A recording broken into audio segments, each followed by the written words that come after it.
All right, well, without further ado, let's turn it over to the economics section of the podcast. Let me take my customary drink.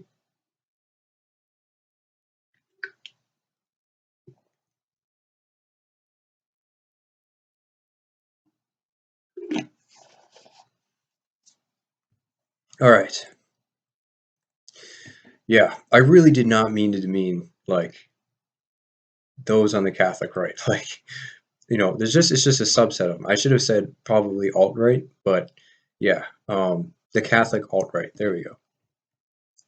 All right, well, turning to economics, yeah, this is the third economic podcast already, so I'll just briefly recapitulate what we went over last time, and then I'll introduce Aristotle's economics as a potentially useful starting point in driving back modern-day economic theory from the realm of ethics.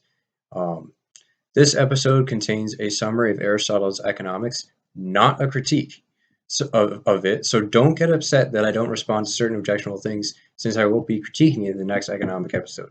This is exactly what I said in the political section as well. Don't get upset if I pass over something that seems objectionable.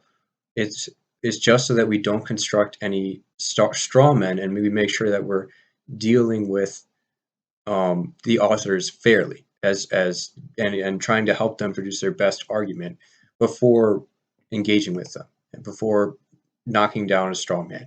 So it's important to realize what these people are saying, so we can then have a sort of then we can have a discussion about it, because we'll know where exactly they stand. Um, all right. So remember that last week we examined some of the problems with modern day economics.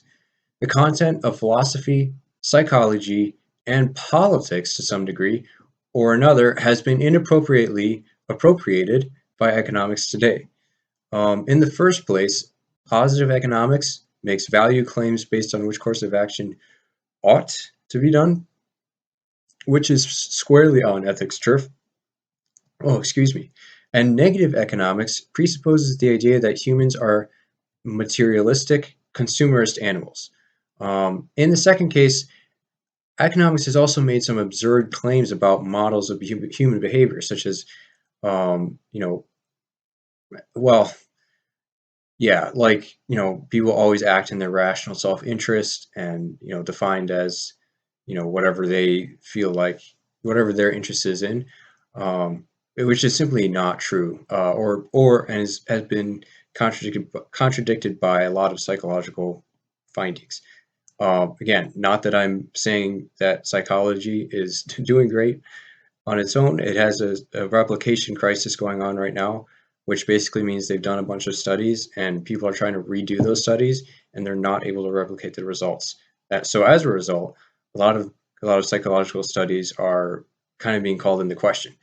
But be that as it may, I mean, it's still, well, like, without a doubt, false that humans behave in a totally rational, self-interested manner.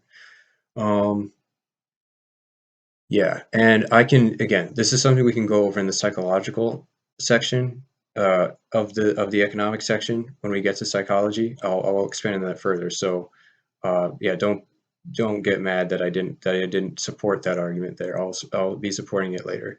Um, okay, so finally, so yeah, so beyond economics making absurd claims about human behavior, we also now have have our governments measured to the extent that they, raise GDP or are good with the economy. In this way, economics plugs itself into secular theories into public discourse. So, um, yeah. So again, as I said, economics is treading on ethics' toes here, and it's substituting the ethic of the church, the ethical position that the church had in before the Reformation, where everyone was Catholic and the state submitted to the church's decrees on ethics and stuff like that, and it's replacing it with a completely secular, desiccated version of that that encourages, greed. It encourages, um, yeah, consumerism. I mean, and it's just appalling. And it is one of the main reasons why we are where we're at today in terms of like, consumerism and all of that. So, um, yeah, so that was from the last podcast. So we'll turn now to this podcast. In this podcast, before looking at any specific philosophical, psychological, or political problems with modern day economics, we will start by examining Aristotle's economics to lay the groundwork for what a proper theory of economic behavior might look like. Um, this book, Economics, is attributed to Aristotle. It's not. There is a possibility that it wasn't him that wrote it, but it was probably written by him. And yeah, in economics, he lays out a theory in the book Economics. He lays out a theory concerning the right administration, um, uh, which involves three qualities necessary for good administration and four different types of administrations which ought to follow these rules. So, three rules for any administrations and four administrations. The three rules for good administration are familiarity with the task at hand, good natural endowments, and an upright and industrious way of life.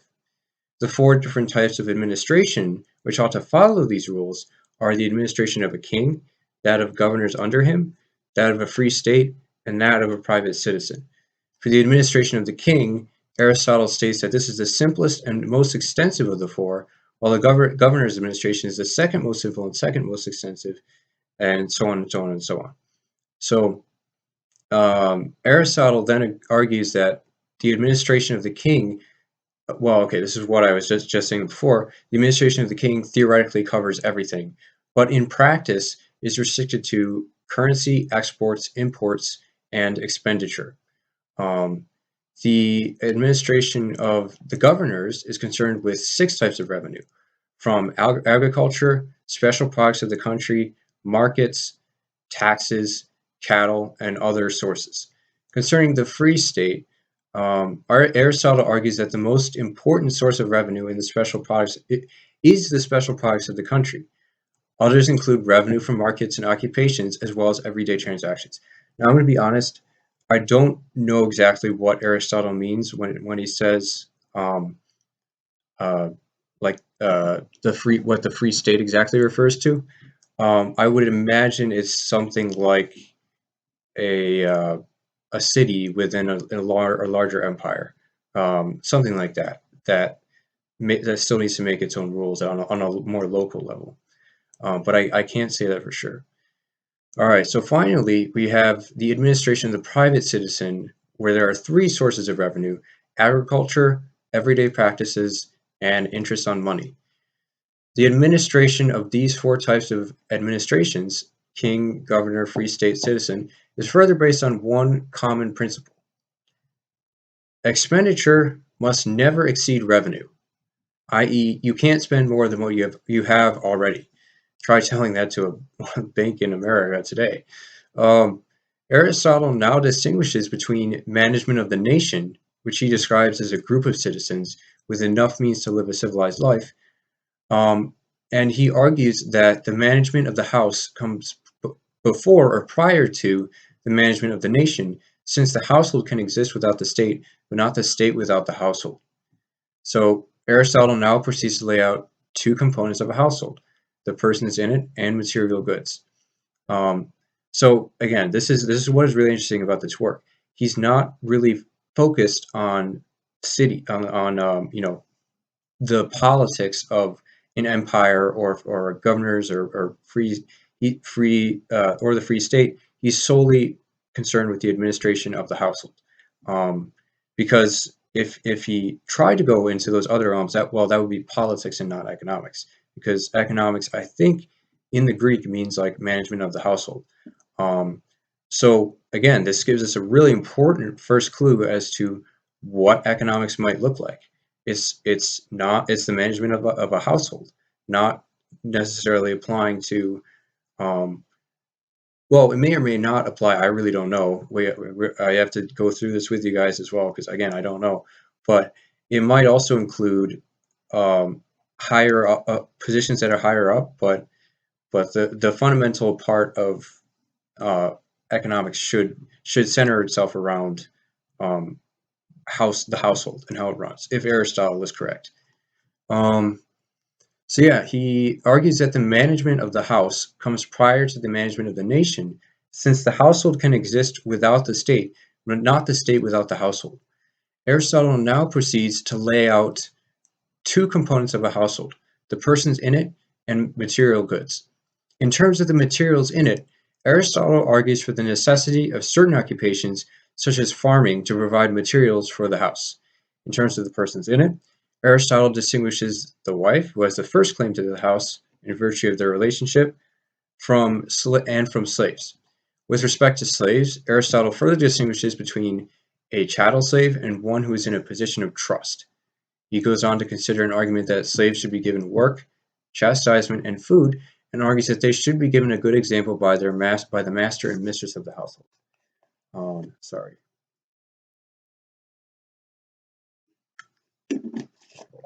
All right. Turning to the relationship between master and mistress, then Aristotle develops ideas of the relationship between master and mistress towards their property and slaves. So before he considers how a wife and her husband are related to each other in the husband in the management of the household, he's first going to take a look at how each of them compare or what the job of each of them are in relation to the entire household. So the master should have four qualities: the ability to acquire things, the ability to keep what he has acquired, the ability to improve his property, and finally the ability to make use of his property. The mistress of the household should similarly keep an eye on the property and perform regular checkups. Aristotle also argues that she should do more of the sedentary activities like handicrafts, arguing that providence made men stronger and women weaker. In the raising of children, Aristotle argues that both should have equal but different roles in bringing them up, the woman to nurture them and the man to educate them. All right, so that was the relationship of both the husband and the wife to all of their material goods and slaves. Now we turn to the relationship between the husband and his wife itself. All right, we now come to the crux of the crux of the book, which concerns the relationship between husband and wife.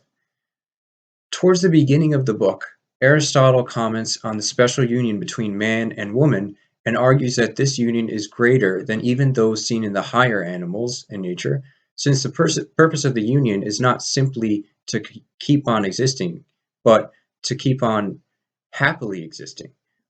It's not something blind done by. It's not a blind thing that's done. It's done to further the happiness of the master and the mistress. Um, Thus, both men and women have different qualities, which are nonetheless aimed at the same ends. Um, and then in book three, so that was that he mentioned that in the first book, and now in book three, Aristotle picks up the thread again, arguing that a good wife is one who avoids gossip, manages money, and has an inclination to an honorable and well-ordered life, rather than costliness of raiment or material possessions, as the case may be. He further stresses that the mistress should obey her husband and consider his laws as if they came from God. If she endures these things with patience and gentleness, she will rule easily, otherwise not so easily. She ought to pray that her husband doesn't encounter adversity, but if he should, this becomes an opportunity for her to show her faithfulness to him. And Aristotle here brings up the examples of Penelope and Ulysses as a good example. And I think I know there was one more, but I'm not remembering it. But yeah, so in this story, coincidentally, where the name of this channel comes from, Lash to the Mast, Odysseus. It takes Odysseus 20 years to get home, and Penelope is running the household for the entirety of those 20 years. And there are suitors. She has a lot of suitors because she's a widow, and they want to be king. and she keeps turning them away by pretending to knit by knitting a tapestry in the daytime, and then the nighttime picking out what she's sewn, so she can do it all over again, and they won't suspect.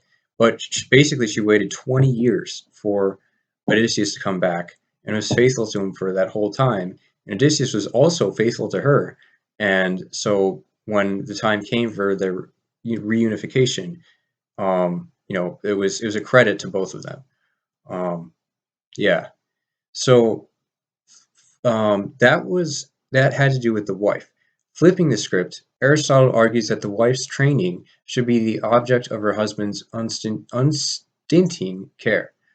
Aristotle argues that the master shouldn't think lightly of his wife and children, but rather should pay the proper attentions to his wife.